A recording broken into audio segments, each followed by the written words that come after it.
Olá pessoal, bem-vindo à aula 10. Nessa aula 10 eu vou falar sobre o final do capítulo 13 de Teoria dos Jogos, tudo bem? Então ficam faltando poucos assuntos aqui para a gente ver nessa parte, tá? Em especial, a gente vai ver jogos simultâneos na forma extensiva, rapidinho, o diagrama da cidade linear ou jogo da cidade linear, modelo de Hotelling, e por fim, os exemplos de teoria dos jogos aplicados a leilões, que é muito interessante, está no final do capítulo 13 e nós vamos ver agora, tá ok?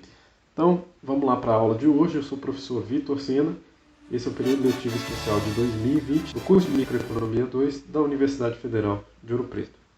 Então vamos lá, essa aula aqui está estruturada da seguinte maneira, tá? Vou apresentar rapidinho aí os jogos simultâneos na forma extensiva, o modelo de Hotelling, tudo isso aqui vai ver uma aula só, a 10.1, e depois eu vou apresentar leilões, leilão de valor comum, alguns exemplos de leilões e pregões num slide só, essa parte de pregões que vai virar a 10.2, tá bom?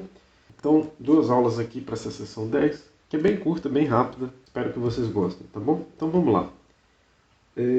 Jogos simultâneos na forma extensiva, assim como os jogos sequenciais podem ser representados pela forma normal, por uma tabela, os jogos simultâneos também podem ser representados na forma extensiva, ou seja, num diagrama de árvore, tá bom? Então repare que uma tabela pode ser usada tanto para jogos simultâneos, geralmente ela é mais usada para jogos simultâneos, mas como para jogos sequenciais, tá? O correto nos jogos sequenciais é você apresentar as opções do primeiro jogador e as opções com as contingências do segundo jogador. Então, dependendo desse tipo de jogo, a matriz pode ficar bem grande, né? Em especial para o jogador que toma a decisão após o primeiro. Tudo bem? Então, tabelas servem para representar esses dois tipos de jogos. E o diagrama de árvore é mais usado para representar jogos sequenciais, mas ele também pode ser usado para representar jogos simultâneos, tá bom? Então alguns livros usam o diagrama de árvore também para jogos simultâneos. Vou mostrar um exemplo do dilema dos prisioneiros daqui a pouquinho, tá? O que você precisa fazer? Você só precisa indicar que as ações são simultâneas, tá? Então isso é obtido por meio de um símbolo gráfico mostrando que o jogador não sabe ao certo em que nó ele está, pois é isso que acontece numa ação simultânea, né? O jogador não sabe onde ele está, em que ponto ele está, e isso precisa ser indicado, tá? Usualmente isso é indicado com uma linha pontilhada, eu gosto dessa forma, ou então com um conjunto indicando a união entre dois nós, tá? Então vamos ver o dilema dos prisioneiros, como é que ele fica nesse caso aí. Ele fica assim, ó. Tudo bem? O jogador 1 vai cooperar e trair, o jogador 2 também vai cooperar e trair, só que o jogador 2 aqui, ele não está tomando a decisão depois do jogador 1, ele está tomando a decisão sem saber em que nó ele está, tudo bem? Então a gente põe esses pontilhadinhos aqui para indicar que é um diagrama de árvore, mas para um jogo simultâneo, tá? Ou dessa forma também, né? Circula os nós de decisão simultâneos para o mesmo jogador, tá bom? Mais interessante aqui, né? O jogo de duas rodadas do Dilema dos Prisioneiros. Olha como é que ele fica, né? Ele vai expandindo bastante. E aí ele tem a parte simultânea e tem a parte não simultânea, né? Porque você já sabe o que aconteceu no jogo anterior e pode avaliar no jogo anterior como é que essa árvore vai funcionar. Tudo bem? Então esses são os jogos simultâneos mostrados no diagrama de árvores, tá? Antes de entrar no modelo da cidade de Hotelling, deixa eu falar de duas coisas que eu falei muito pouquinho, tá bom? Um deles caberia um vídeo especial, mas eu não vou gravar esse vídeo nesse semestre, sobre o conceito de solução maximin e minimax. Os conceitos de solução maximin e minimax foram propostos por aqueles dois autores que nós vimos, né? O von Neumann e o Morgenstern, né? Aquele trabalho bem seminal de 44, né? Então um conceito bem antigo, bem tradicional aí, para resolver os jogos, tá? Para resolver jogos simultâneos, tudo bem? Mas eles são utilizados para jogos de soma zero, tá? Jogos de soma zero são aqueles jogos tal como o par ou ímpar que nós vimos, né? Então, o ganho de um jogador é a perda do outro jogador, tudo bem? Então, enquanto um está ganhando, o outro está perdendo, tá? Pode ser qualquer valor aqui, mas o ponto é que a soma dos payoffs dos dois jogadores resulta em zero, tudo bem? Na verdade, para ser mais geral, é uma soma constante. Desde que essa soma deu o mesmo número constante em todas as células da matriz do jogo, isso vira um jogo de soma zero. Tá? Então esse algoritmo aqui ele só se aplica para esse tipo de jogo, então ele é mais limitado, né? O algoritmo de Nash, que a gente estuda mais hoje em dia, o equilíbrio de Nash, é mais geral do que o max e min e o minimax. Tudo bem? Se aplica a situações diferenciadas, inclusive o próprio dilema dos prisioneiros não é um jogo de soma zero, vocês podem ver lá. Ele não tem uma soma constante dos payoffs, tudo bem? O payoff de traição necessariamente é menor do que o payoff de cooperação, tudo bem? Em relação aos payoffs, existem outros tipos de jogo, tá? Então, soma zero ou constante é uma classificação dos tipos de jogos em relação aos payoffs, né? Existem jogos que são chamados de simétricos, tá? Onde existe uma simetria do payoff, tudo bem? Por exemplo, a Batalha dos Sexos é um jogo desse tipo, tudo bem? E tem um outro jogo chamado de jogo de payoffs comuns. Eu mostrei poucos exemplos de jogos de payoffs comuns, né? Mas um exemplo típico disso aí, e bem simples, é o jogo da estrada. O jogo da estrada é como a gente organiza a pista, né? O sentido da via, o sentido de uma estrada, o sentido de uma rua, né? Então, aqui no Brasil e nos Estados Unidos e em alguns outros países, a gente costuma trafegar pelo lado direito, não é isso? Então, cada um dos motoristas vai pelo seu lado direito, isso evita a colisão, né? E aí todos ganham nesse caso, tá? Existem países com a chamada mão inglesa, né? A própria Inglaterra e o Reino Unido têm a mão inglesa, daí o nome, né? Que eles trafegam pelo lado contrário, né? Da pista, né? Contrário é uma questão de ponto de vista também ali nesse caso, mas eles trafegam pela esquerda, né? Mas aí tanto faz, né? Trafegando, o motorista vai pela esquerda, o outro motorista que está vindo no sentido oposto tem que vir pela esquerda também para não haver colisão. Esses dois payoffs aqui são iguais, né? E no caso da colisão, é quando eles escolhem o mesmo lado da pista para trafegar, e aí o payoff seria de 0 e 0, tá? Muito simples, com dois equilíbrios de Nash.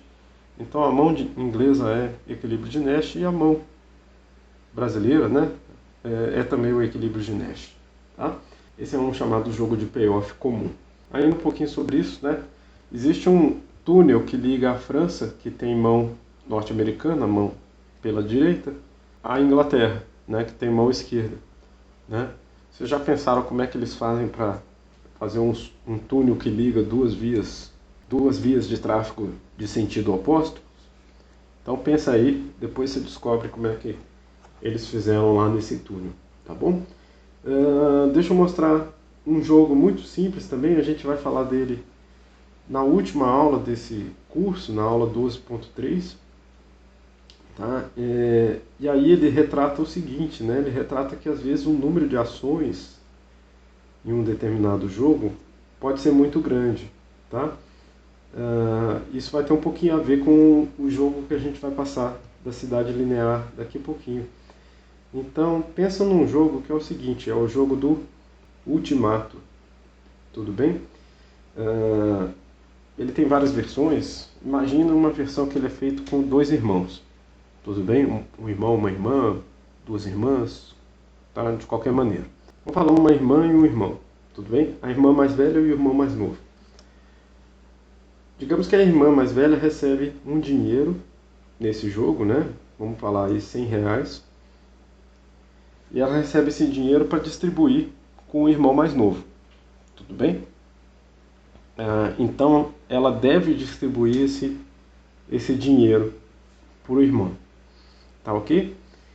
Só que ela pode escolher, né, como dividir esse dinheiro. Tá? E no caso pode ser inclusive em centavos. Tudo bem?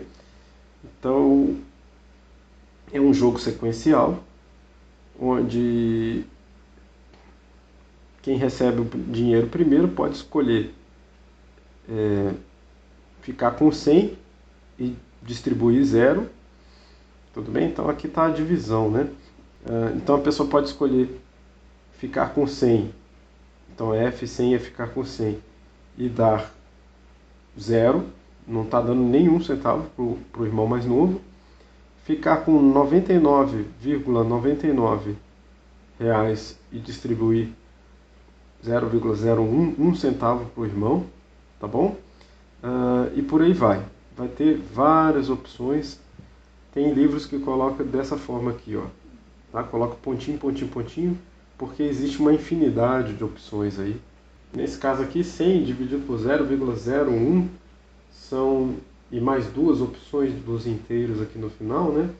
São 10.002 opções de distribuição desse dinheiro, tá bom? Então, existem muitas formas, tá bem? Bom, só que o irmão também vai jogar, né? Só que o papel do irmão nesse jogo é diferente do irmão mais novo, né? O papel dele nesse jogo do Ultimato é simplesmente aceitar ou rejeitar o jogo.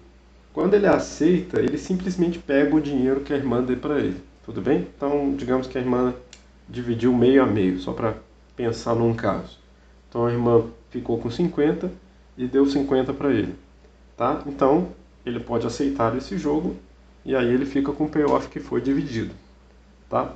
No caso dele rejeitar o jogo, os R$ 100 some, ninguém fica com dinheiro algum, tudo bem? Então os dois ficam com 0 se ele rejeitar a divisão.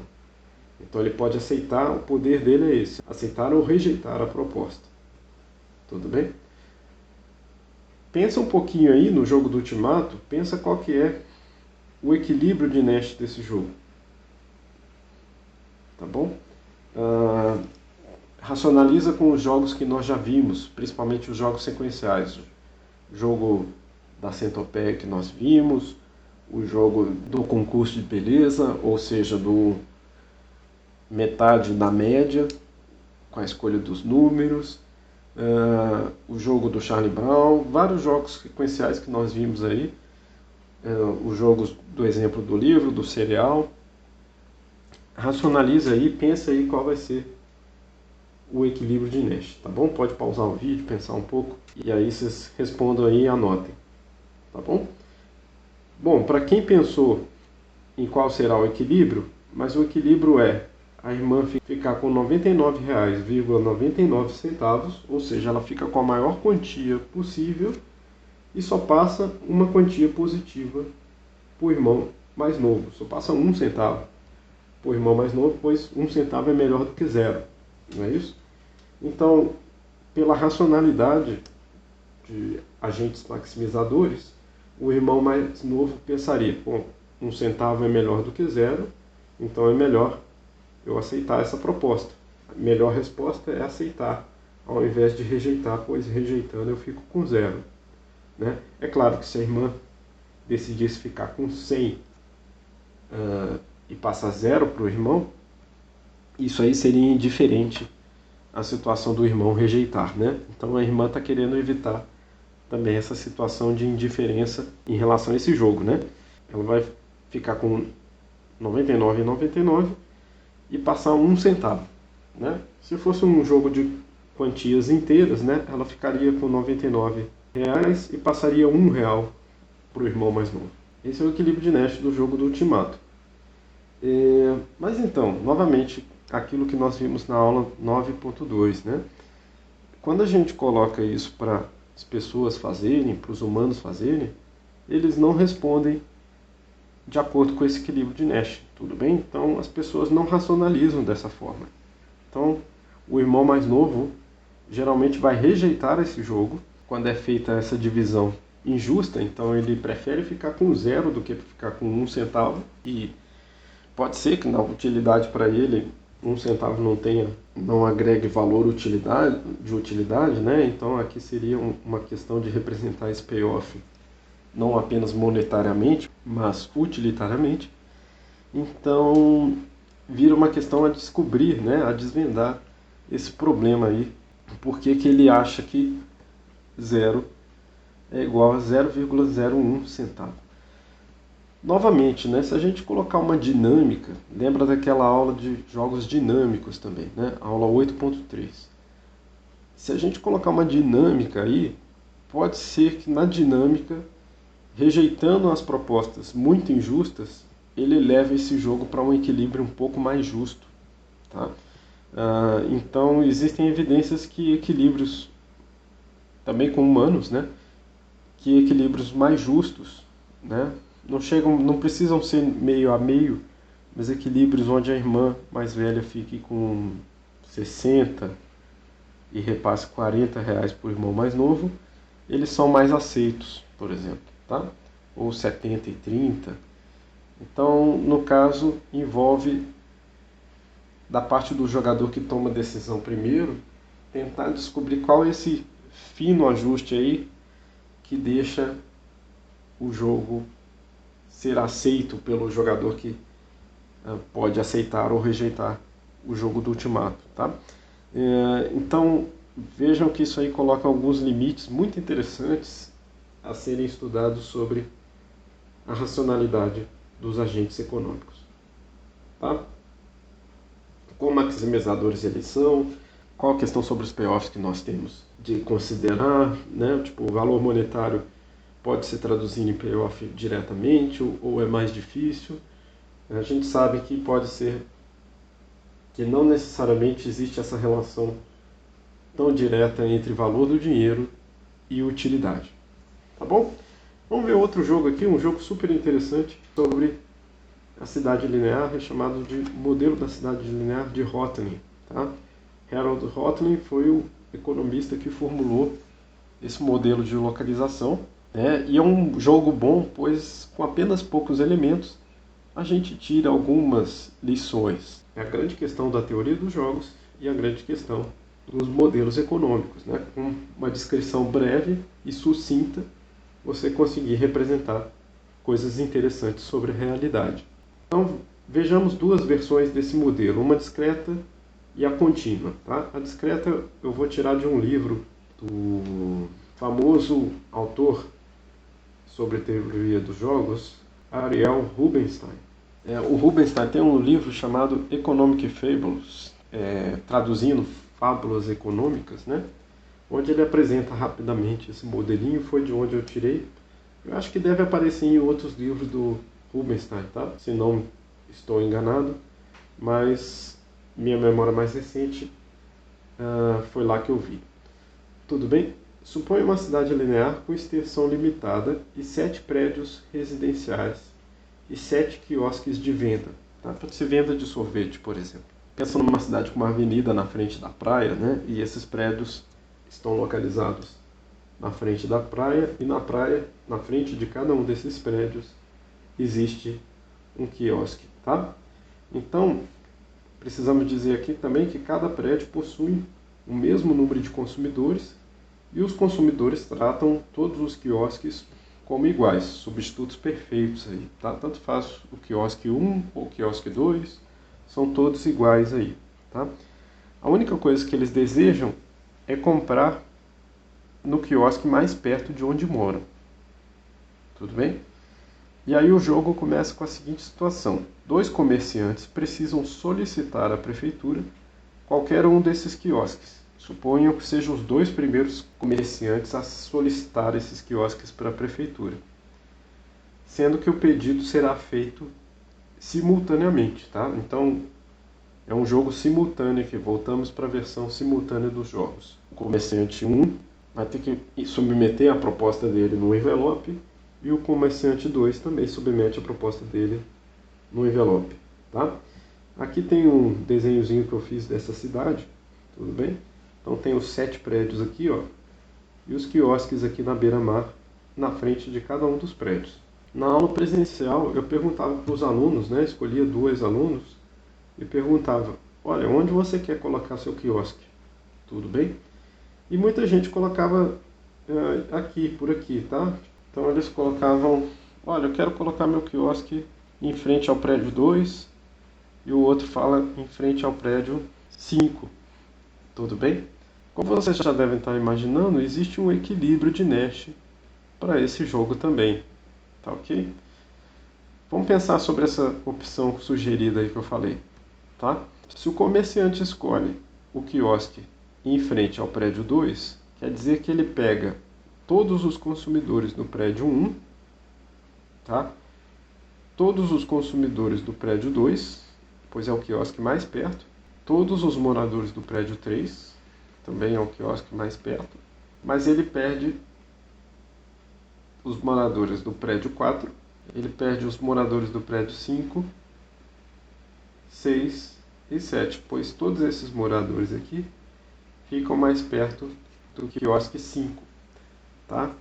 Então, ao escolher o quiosque 2, esse aqui que está de vermelho fica com um pouco menos de cliente do que o que escolheu o quiosque 5, tá bom? Então, se você pensar numa dinâmica aí para esse jogo, o ideal seria escolher um pouco mais para a direita, né? Porque aqui ele vai manter os consumidores à esquerda dele e vai pegar mais uns consumidores aqui do prédio 4, tudo bem? Então essa é a lógica do modelo da cidade linear.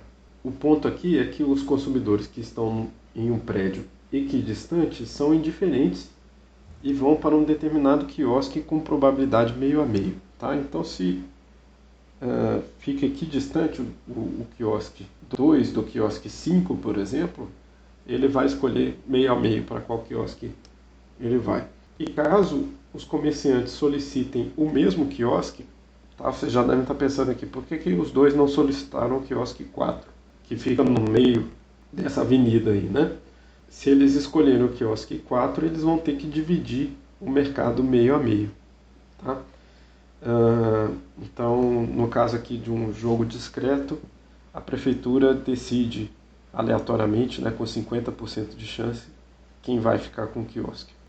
Outra coisa que a gente precisa dizer é que os quiosques cobrarão os mesmos preços pelos produtos vendidos, tá?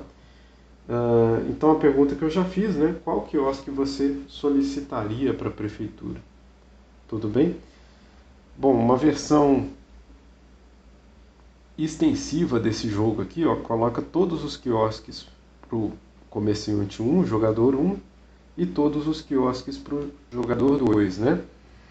E se você tentar fazer aqui o equilíbrio de Nash, né, você vai ver que quando o jogador 1 está decidindo colocar o quiosque dele em 1, o melhor mesmo para 2 é ficar do ladinho dele, né?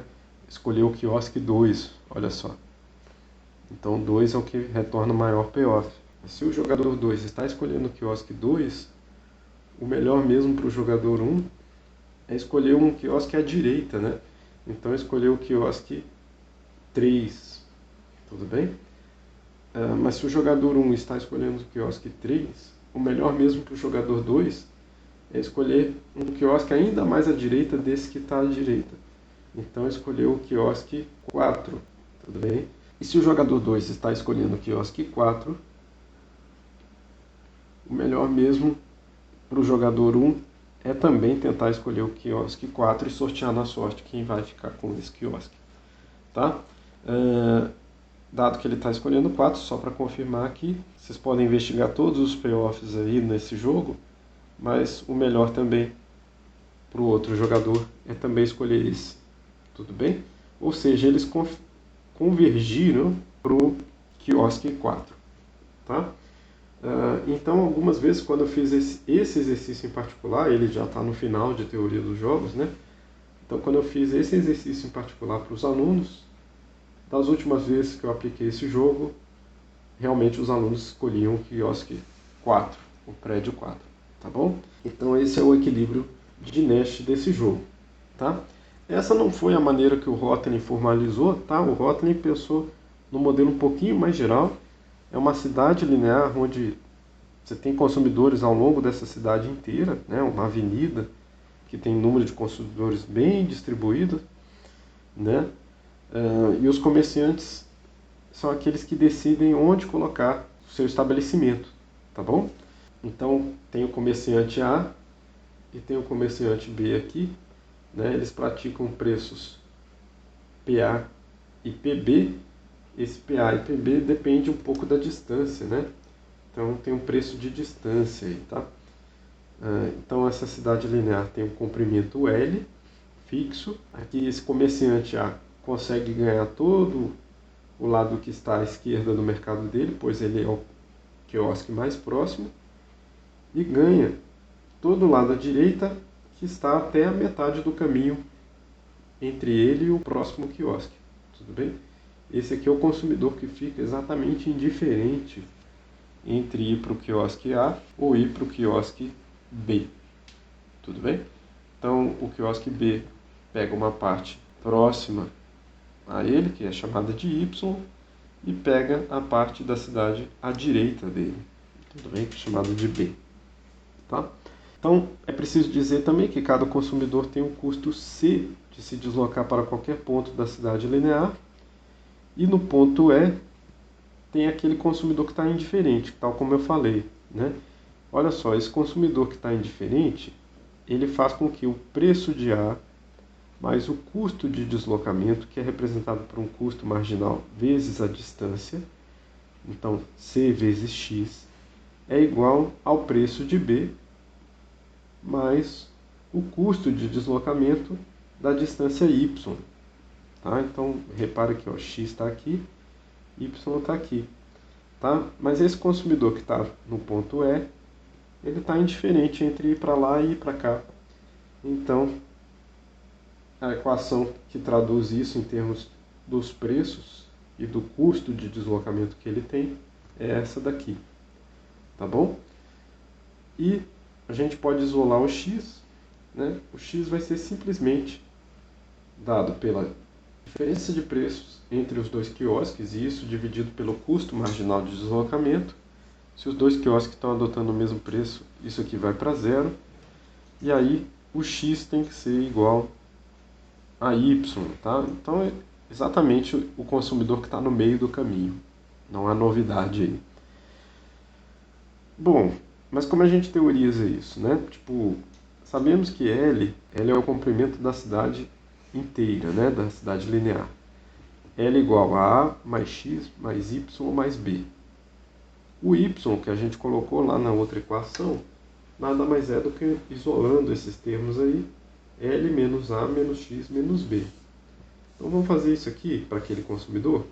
Então X é igual àquele termo da diferença dos preços, tá? Vamos deixar ele aqui ainda, mais o Y que foi traduzido dessa forma aqui, ó. Tudo bem? Bom, como o X aparece no lado esquerdo e no lado direito, vamos passar esse X para o lado esquerdo. Então ele vindo para cá, ele fica 2x igual a essa equação resultante aqui. Tá bom? Bom, mas esse 2 eu posso passar para o lado direito dividindo, né? Para ter uma solução só para o x. Tá? Só para o x, ótimo aqui. Então o x vai ter esse formato, né? De uma maneira mais elegante. 1/2 vezes essa equação inteira daqui. Tá bom? Você precisa resolver só para o x? Não, você pode resolver para o y também. O y de maneira análoga vai ficar desse jeito aqui. Tá? Bom, e aí o que acontece? Né? A gente está falando aqui de uma escolha racional. Né? Para maximizar os seus lucros, o quiosque A deve derivar a seguinte função, que é uma função de lucro que depende do preço dele, do quiosque A, né? O preço PA. Então ele vai maximizar PA, que é o preço, vezes a quantidade de consumidores que ele ganha. Essa quantidade de consumidores que ele ganha é igual a A mais X. Então vamos substituir aí na nossa equação. Então vai ficar PA vezes, abre parênteses, A mais o X. Só que o X a gente já achou lá naquele slide anterior. Então vamos colocar aquele x que nós encontramos aqui dentro. Então fazendo essas operações algébricas aqui, que eu não vou mostrar em detalhe para a gente não perder muito tempo, mas a gente vai ficar com essa continha dentro do parênteses aqui. O meio continua fora, o PA multiplicou lá dentro várias vezes, a gente fica com essa conta. Então, para achar o melhor preço que esse produtor da cidade linear tem que fazer, ele tem que derivar aquele lucro em relação ao preço dele, tá bom? Então você vai derivar essa equação que está aqui em relação a PA, tá? Vários PAs aqui vão sumir e tem esse aqui que está quadrático, vai descer o termo, né? Então a gente vai ficar com essa equação aqui. Como a gente está maximizando uma função que depende dos preços que pratica e da distância, né? Porque aquele quiosque mais longe pode baixar o preço para tentar pegar mais consumidores. É disso que a gente está falando, né? E aí, isolando esse preço, então isolando esse PA daqui de cima, né? E refazendo a equação, nós temos o seguinte, né? Vai ter uma fórmula aqui que depende comprimento, né? Do quanto está à esquerda dele A e quanto está à direita do B. Comprimento da cidade com essa diferença aqui. E o preço que o B está praticando, tá? Então, guardem essa equação daqui. Bom, tudo que a gente fez para o A, a gente pode fazer para o B. Tá? Se vocês seguirem esses passos direitinho, vocês vão ter essa equação aqui, com as diferenças que se aplicam, né? E a gente pode substituir esse PB que nós estamos vendo aqui pela fórmula dele. Vai ficar bem mais complexa a conta, mas a gente vai resumi-la aqui, né? Você vai ter um PA no lado direito também, que você vai poder passar para o lado esquerdo da equação, tá? Eu já fiz essas contas aqui, quando era em sala de aula eu podia abrir um pouco mais, mas você vai ficar com preço de A é igual ao custo marginal de deslocamento vezes comprimento da cidade linear mais a diferença entre o quanto que sobra à esquerda do ponto A e à direita do ponto B. Tudo isso aí dividido por 3. Tá bom? Fazendo a mesma coisa para PB, a gente encontra a mesma coisa. Tá? Pois bem, tal como aquela cidade discreta nos deu a intuição aqui é que a área à esquerda de A e à direita de B, ela tem que ter o mesmo tamanho para esses quiosques maximizarem o número de consumidores, tá? Vou mostrar uma linha que mostra isso daqui a pouco, tá? Então, se A for igual a B, todo esse termo aqui some nas duas equações e nós vamos ter que PA é igual a C vezes L, ou seja, custo marginal vezes o comprimento da cidade linear, e PB igual a C vezes L, ou seja, o custo de deslocamento da cidade linear. Está aqui esse resultado, tá? Então esse resultado mostra o equilíbrio de preços, ou seja, os preços desses dois quiosques vão ser os mesmos, tá? Mas é possível mostrar por esses resultados também que o único resultado de equilíbrio desse jogo é A igual a B, que é igual a 1 meio. Tudo bem? Então vamos explorar essa parte aqui de A igual a B. Vamos ver aí como é que isso ocorre. Então, para ver isso, vamos supor primeiro aqui que A e B esteja sobre o mesmo ponto de A naquela figura 11 que eu passei para vocês, tá? Vamos fazer uma dinâmica aqui mostrando isso, tá? Então, o comprimento da cidade é sempre o mesmo, tá? Linear aí do tamanho L. Vamos colocar aqui os dois quiosques aqui no ponto A, tá? O A está aqui e o B, deixa eu representar de vermelho, está aqui, tá? Eu estou pondo um pouco à direita só para ficar mais visível, mas o B está aqui no mesmo ponto, tá bom? Nós vimos que essa parte à esquerda de A é chamado de Azinho, A minúsculo, e essa parte à direita de B é chamado de Bzinho, B minúsculo. Tá bom? Então quer dizer, a área que o quiosque B está ganhando é uma área muito maior do que a área A que o quiosque A está ganhando. Nesse caso, então, A é menor do que B. E você pode ver na fórmula, quando A é menor do que B, essa parte daqui, desmanchando aqui para ficar mais fácil de ver, mas essa parte aqui da equação vai ficar negativa, ou seja, isso está fazendo com que o preço de A diminua. O preço de A diminuindo, os lucros dele serão menores. Tudo bem? Em compensação, como B é maior do que A, no caso do quiosque B, isso ocorre ao contrário, né? B maior do que A, então ele está ganhando uma parte aqui de maiores lucros, tudo bem? Por conta desse preço aí, tá? Então A vê se o preço ser reduzido. Então, se o A puder escolher a localização, ele vai querer se situar à direita de B, tá bom? Então vamos pensar aqui na dinâmica. Vou tentar fazer uma cidade de mesmo tamanho, tá bom? E aí, vamos deixar o B ainda nesse mesmo ponto que ele estava. Tá bom? O B está aqui. E aí o A vai passar um pouquinho para lá. Passa para cá, ó, para a direita de B. E aí, para simplificar, nós vamos colocar que essa área que está à direita agora é chamada de Azinho. E essa área que está à esquerda de B é chamada de Bzinho. Tá? Mas repare que agora a situação inverteu. A é maior do que B, né? Graficamente aqui você já pode visualizar. E o que nós temos, né, é que os preços de A agora aumentam e os preços de B é que diminuem. Então, o que acontece? Agora quem tem incentivo a se deslocar novamente, de novo, né? A cidade está do mesmo tamanho. Vou continuar deixando A nesse mesmo ponto. Quem tem incentivo a se deslocar para a direita de A é o B. Né? Então o B se coloca à direita de A aqui, novamente fazendo com que B fique toda essa parte aqui, ó, e fazendo com que A fique uma área menor, né? Então novamente vai ser por uma diferença um pouquinho menor do que aquela inicial, mas B se torna maior do que A de novo. Tudo bem? Então aqui representando isso, ó. Então você pode imaginar que os quiosques vão continuar fazendo isso, fazendo esse deslocamento aí, várias vezes. Tá? Eu vou representar isso rápido aqui, mas eles vão fazendo isso até quando? Você pode estar pensando aí ao ver o vídeo, né?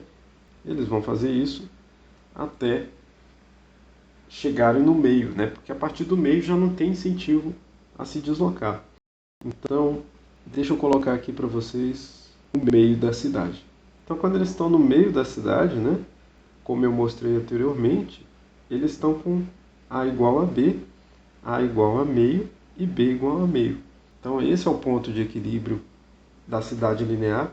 É isso que eu estou mostrando nesse slide aqui. Né? Com esse ponto de equilíbrio, eles estão no mesmo local físico ou muito perto um do outro e os preços que eles cobram são iguais. Para finalizar, isso aqui é quase uma prova matemática, né? Só que uma prova envolveria um pouco mais de argumentos. Mas agora que eles estão no meio, pensa agora que eles chegaram no meio. Já estão no equilíbrio, tá? Se um deles desvia, se B, digamos, desvia, ele vai um pouco mais para a direita, ele perde lucro. Veja essa imagem abaixo, tá? Se o B vai um pouquinho para a direita aqui, mesmo que por um pouquinho, né, o B se torna menor do que o A. B está aqui, ó, e se torna menor do que o A aqui, ó. E com o B menor do que A, os seus lucros se tornam menores pelaquela fórmula que nós vimos lá, né, com o CL, tá bom? Então não vale a pena desviar depois que as empresas já chegaram no meio do caminho. Esse exemplo é muito legal, ele é usado para falar de diferenciação de produtos, na verdade. Então, você diferenciar demais os produtos, você perde aqueles consumidores que estão no meio das preferências gerais, tá bom? Então, deixa eu voltar para o slide vazio aqui, né? E se explica porque alguns comerciantes preferem, né, se aglomerar em um determinado espaço da cidade, tá?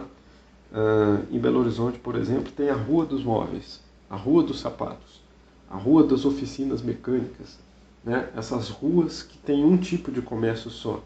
Isso é estratégico, na verdade, porque, na verdade, ao saber que aquela rua tem muito de determinado tipo de negócio, os consumidores que estão interessados naquele tipo de negócio vão para lá. E você ficar afastado, ninguém vai para um lugar afastado, porque o custo de deslocamento disso insere bastante, o custo de pesquisa de preço também insere bastante, mas o fato deles estarem aglomerados todos no mesmo lugar faz que a concorrência entre eles fique muito acirrada também, tá? Mas é porque os ganhos de aglomeração superam os custos de se aglomerar, tá bom? Porque existem custos, né? O custo é você difundir os consumidores entre vários comerciantes e não tentar concentrá-los, tá? Em alguns modelos pode ser que valha a pena um comerciante se afastar, mas aí ele vai ter que fazer um investimento em publicidade, um investimento em capacidade, um investimento em outras coisas, tudo bem? Inclusive, o modelo de Rotary com 3 quiosques, né, com 3 comerciantes, não possui equilíbrio. Então, matematicamente, aí, só acrescentar um comerciante faz com que aquele modelo já não tenha mais equilíbrio, né? Então, é um caso interessante aí a se pensar. Mais difícil ainda é tratar se 4, 5, 6 comerciantes conseguem atingir um equilíbrio ótimo aí, tá bom? Mais coisa ainda, né? Por exemplo, uma extrapolação desse exemplo aqui que eu gosto de pensar para esses softwares, esses aplicativos de música, né? Novamente um exemplo de música aí aparecendo no nosso curso de Micro 2, né? Às vezes eu comparo o Spotify com o Deezer, com o YouTube, né? Com os outros aplicativos. Esse Last.fm é um pouquinho diferente mesmo. O SoundCloud também, propostas diferentes, mas pensa no Spotify, no Deezer e no YouTube para música, tá? Principalmente no Spotify e o Deezer. Eles são muito parecidos, tudo bem? Eles convergem. A playlist que tem em um, logo depois aparece no outro, né? A funcionalidade que é acrescentada em um, logo aparece no outro. Por que eles seguem essa lógica? Eles seguem essa lógica porque eles não querem perder clientes apenas por conta de uma pequena funcionalidade que aparece num app e não tem no outro, entendeu? Então eles convergem, aqui no caso eles não convergem em localidade física, mas ele converge em características do produto, tá? Então não só para os apps de música, mas para os apps de várias outras coisas, existe uma convergência das características mais gerais, aquelas que todos os consumidores gostam, tá? Antigamente um exemplo disso também que era muito citado eram as rádios, né? Por que toda rádio convergia para os mesmos tipos de música? Né? É porque elas estão querendo pegar o público geral, tudo bem? Pode ser que valha a pena para uma rádio nichar. Aqui em Mariana nós temos uma rádio que era bem nichada e ela já está convergindo para um gosto do público geral, tudo bem? Então, vale a pena nichar porque você consegue um destaque, você consegue um diferencial. Mas ao mesmo tempo, depois que você começa a disputar o mesmo público com todas as outras rádios, o mesmo público com todos os apps, você acaba convergindo, né? Para quem gosta desse assunto, né, isso aqui tem alguma convergência com o assunto de economia do setor público chamado de teorema do eleitor mediano, tá? Só que aí, no caso, é aplicado para escolha pública, tudo bem? Então, quem tiver interesse pode procurar lá no meu curso de economia do setor público, a aula sobre teoria do eleitor mediano. No momento que eu estou gravando esse vídeo ainda não está gravada, mas no futuro estará, e aí você poderá ver esse assunto de uma outra maneira, na maneira de escolha pública, tá bom? Então existem vários exemplos, tá? Finalizando aqui a parte do modelo de Rotary, um resultado interessante é que na perspectiva dos consumidores, né, o ótimo é esses quiosques se localizarem equidistantes, tudo bem? Naquela cidade que nós representamos no comecinho, o ótimo para os moradores de toda essa avenida aqui, né? Deixa eu apagar esse rabiscado todo aqui. seria eles colocarem quiosques no 2,5 e 5,5, né? Seria mais ou menos aqui, ó, no meio do caminho, né? Então, você distribuiu e cada um dos consumidores minimiza o custo de deslocamento, né? Então, a função social que melhora para os consumidores é aquela que minimiza o deslocamento de cada um deles, tá? Então, isso aqui está proposto como exercício, tudo bem? Mostra que o resultado L sobre 4 e então o quiosque A vai ficar aqui, né? E o outro quiosque vai ficar 3/4 de L, ou seja, a 25% e 75% dessa cidade linear aí é o resultado que minimiza os custos de deslocamento de C. Tá bom? Bom, infelizmente nosso livro do Pink e Rummenfeld traz esse modelo, mas não traz tantos detalhes assim. Quem quiser ver esse modelo com mais detalhes, eu recomendo o excelente livro do Nicholson. Não o Jack Nicholson, mas o Walter Nicholson. Tá bom? Então essa aula já ficou extensa por demais. Toda aula que eu prometo ser curta fica extensa pra caramba. Vou terminar logo aqui para ir para a aula de leilões, tá bom? Que eu espero que realmente fique curta. Então, até lá. Vejo vocês na aula 10.2. Tchau, tchau.